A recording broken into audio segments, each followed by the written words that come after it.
मिट्टी खाई ना तुमने?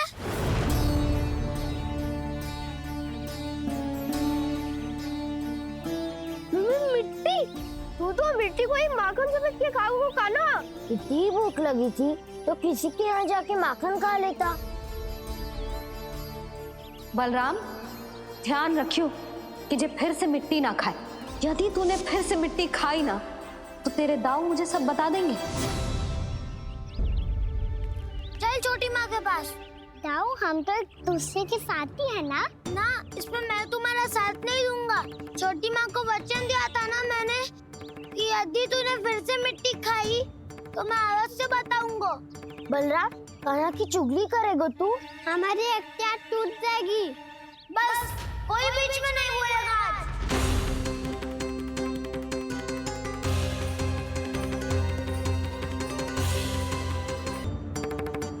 चल छोटी माँ के पास। बलराम, कान्हा की चुगली करेगा तू? बस कोई बीच में नहीं बोलेगा आज। कोई बीच में नहीं बोलेगा आज। चल कान्हा।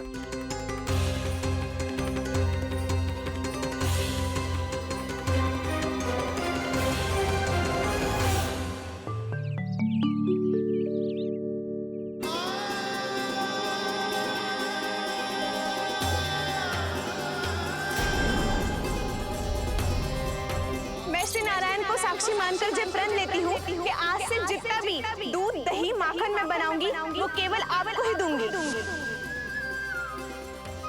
मैं भी श्री नारायण को साक्षी मानकर प्रण लेती हूँ।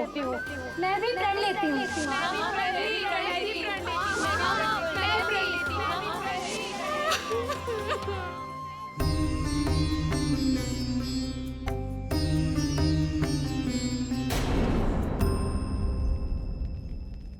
अब बुरा मानने या चिंता करने से कछु लाभ ना होगा। परिस्थिति कैसी भी हो, चिंतित होना समाधान ना हो तो समाधान तो चिंतन करने से ही मिलता है। जब यह आभास हो जाए वह भूल हुई है तो उसे मान के सीख लेनी चाहिए।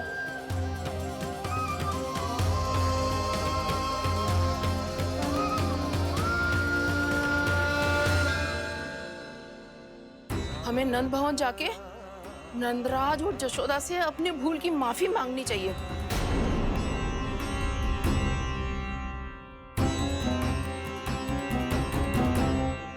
इससे पहले कि कोई और जाके कछु कहे, मुझे स्वयं ही यशोदा को सब कुछ बताना होगा। छोटी माँ, छोटी माँ। बलराम, क्या होगा लल्ला? सब ठीक तो है ना? छोटी माँ, वो क्या होगा लल्ला, बता। छोटी माँ, आपने कहा था ना कि ये यदि मिट्टी खाए तो मैं आपको बताऊं।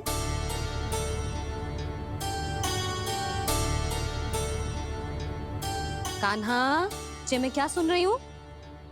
तूने मिट्टी खाई?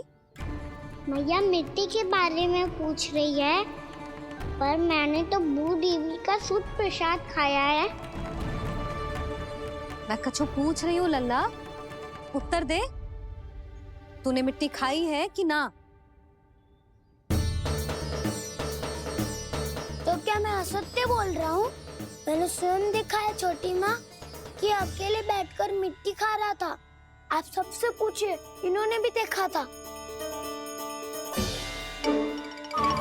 वाह, सूख के सखाओं ने दो कांटे ही साथ छोड़ दियो। मुझे तुझसे सच सुनना है कान्हा। बता, तूने मिट्टी खाई है कि ना? झूठ बोल रहा है, सच्ची सच्ची बता, खाई है? ना भैया, मैंने मिट्टी ना खाई।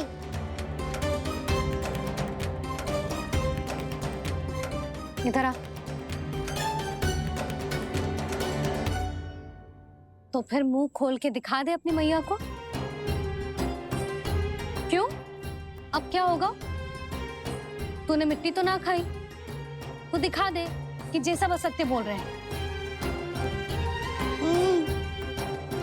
कान्हा, मुंह खोल।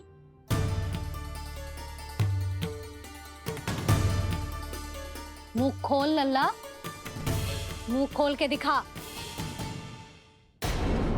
दिखा मैया को।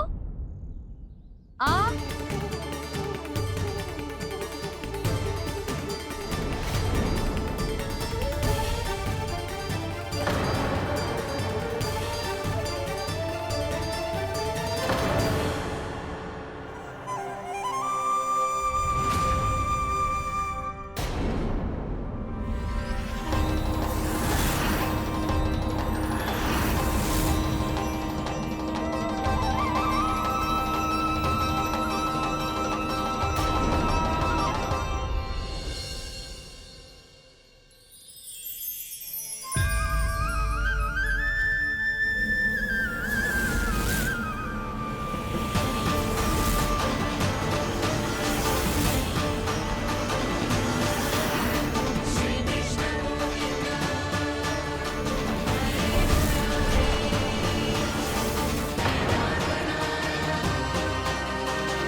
कान्हा,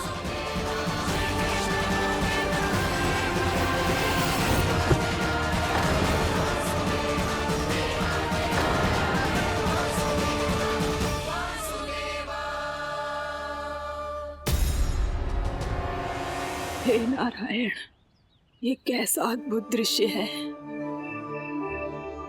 कान्हा के मुंह में संपूर्ण ब्रह्मांड, पर इसका अर्थ क्या है? नारायण की इच्छा क्या है? क्यों दिखाया उन्होंने मुझे ये सब? क्या बताना चाहते हैं मुझे वो ये सब? कुछ ना कुछ कारण तो अवश्य है। लगता है मुझे मेरे इन प्रश्नों का उत्तर मेरे कान्हा के पास जाके ही मिलेगा।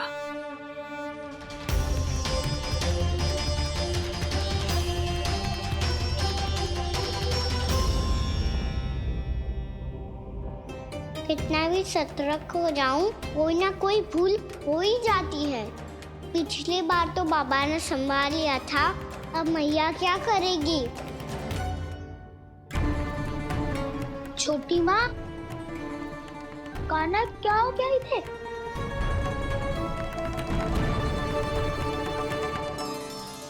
मैया,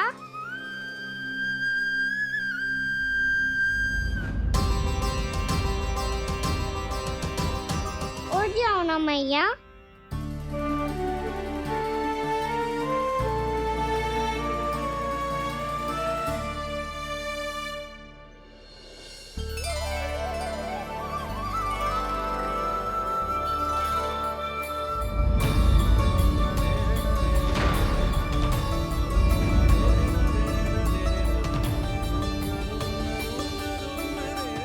मैया,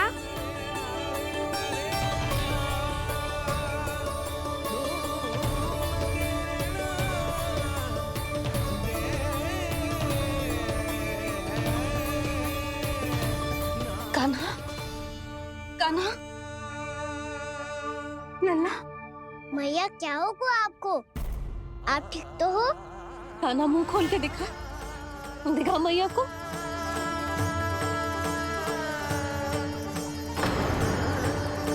इसमें तो बस मिट्टी है, तो जो मैंने देखा वो क्या था? स्वप्न था मेरा या कोई भ्रम हुआ था? हाँ लल्ला। इससे पहले कि मैया मेरा सत्य समझ जाए, मुझे सिटी को संभालना होगा। मुझे क्षमा कर दो मैया, आपको दुखी करो मैंने, पर मैं सच्ची कह रहा था, मैं मिट्टी ना खाई, बस भूत देवी का प्रसाद ही खाया था। आप कहोगे तो आगे से ना खाऊंगा, सच्ची।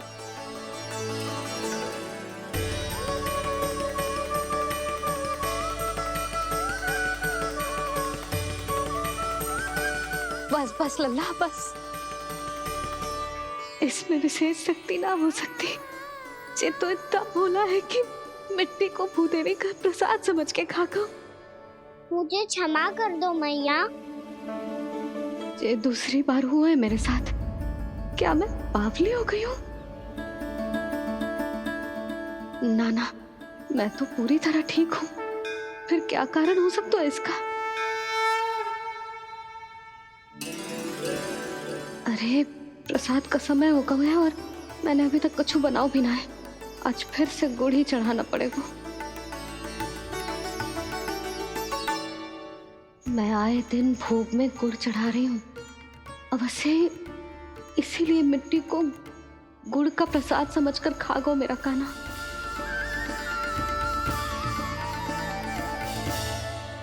मैं समझ गई लल्ला, वो अकेले बैठ के मिट्टी क्यों खा रहा था। चल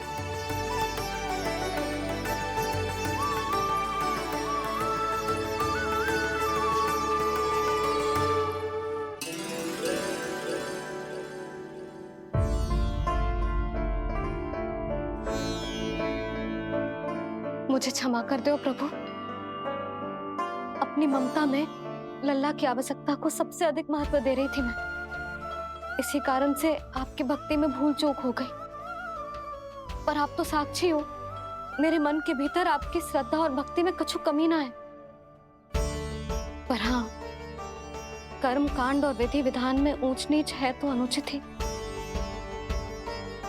पर आज जो मैंने देखो है ना, उसने मुझे मेरी भूल का आभास करा दिया है नारायण। मैया चुपचाप हाथ जोड़ करके पूजा कर।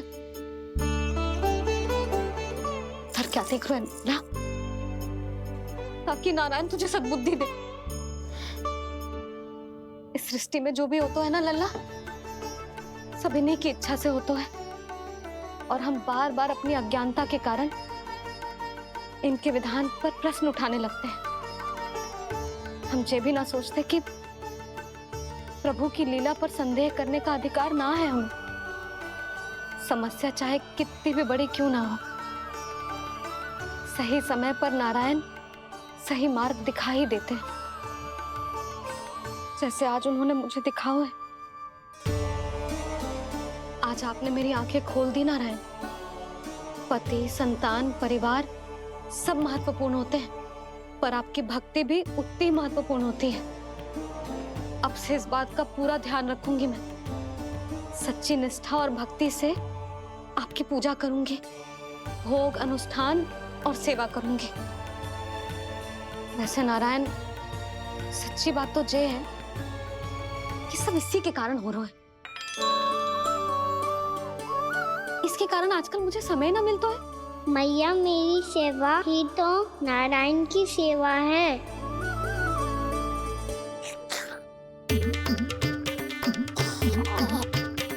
मुस्कुरा क्यों रहे रे?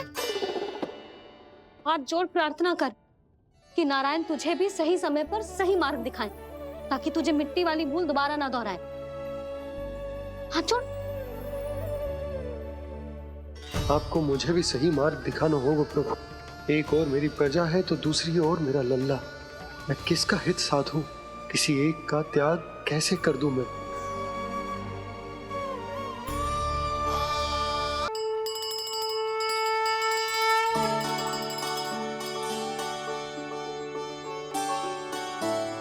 मैया, प्रसाद दो ना।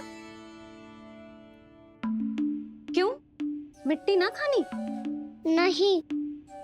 लल्ला, आज के बाद मिट्टी को गुड़ समझने की भूल मत करियो। समझ आई?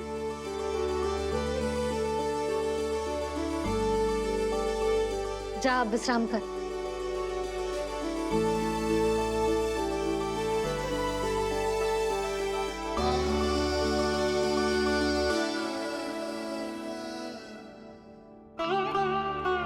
आप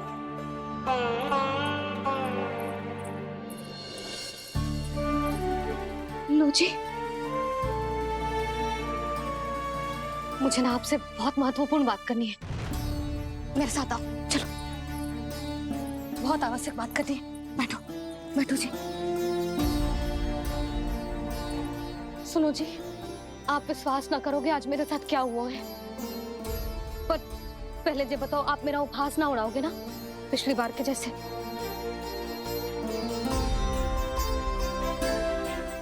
मैंने ना कान्हा के मुंह में फिर से ब्रह्मांड देखो है। आप ऐसे क्या देख रहे हो? सच्ची में देखो है। और इतना ही ना, मैंने तो ये भी देखो कि श्री नारायण गोकुल में हर स्थान पे है। जहां देखो वही नारायण। ये तो इसी बात का संकेत है यशोदा के आज गोकुल वासियों को नारायण के आशीर्वाद और सहायता की आवश्यकता है। इसका क्या अर्थ है? और आप इतनी चिंता में क्यों लग रहे हो? उस व्यापारी ने हमारे गोकुल वासियों के साथ छल किया है यशोदा। जानबूझकर उसने सभी को लोग के जाल में फंसायो। और ये सब उसने किया है किसी और के लिए। किसके लिए?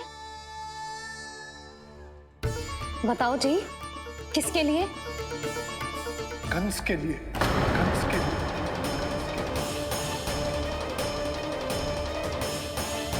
उसे कंस ने ही भेजा था यहाँ।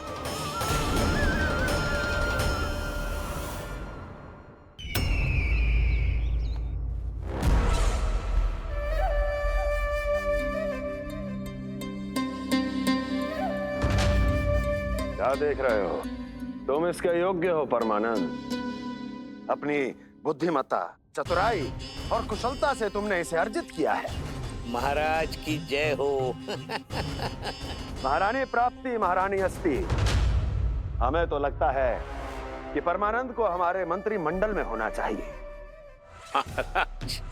परमानंद, जिस प्रकार तुमने गोकुल वासियों को अपनी चतुराई के चक्रव्यूह में फंसा दिया है,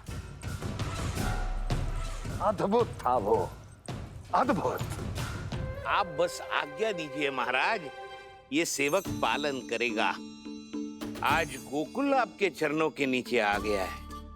कुछ ही समय में पूरा संसार आपके पैरों तले होगा।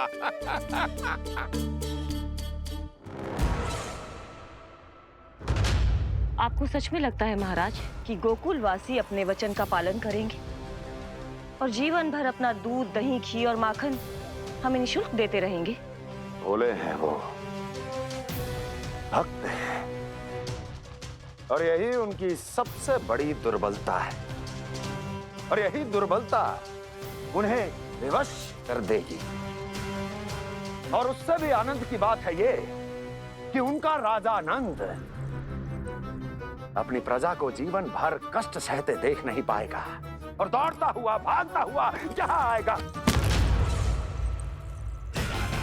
मेरे चरणों में अपने उस पुत्र के साथ। पर वो तो महाराजा है ना, उसे कुछ कमी है क्या? फिर हमारे भोले भाले गोकुल वासियों को क्यों फंसा रहे हैं जी? ना ना, बात कछु और है।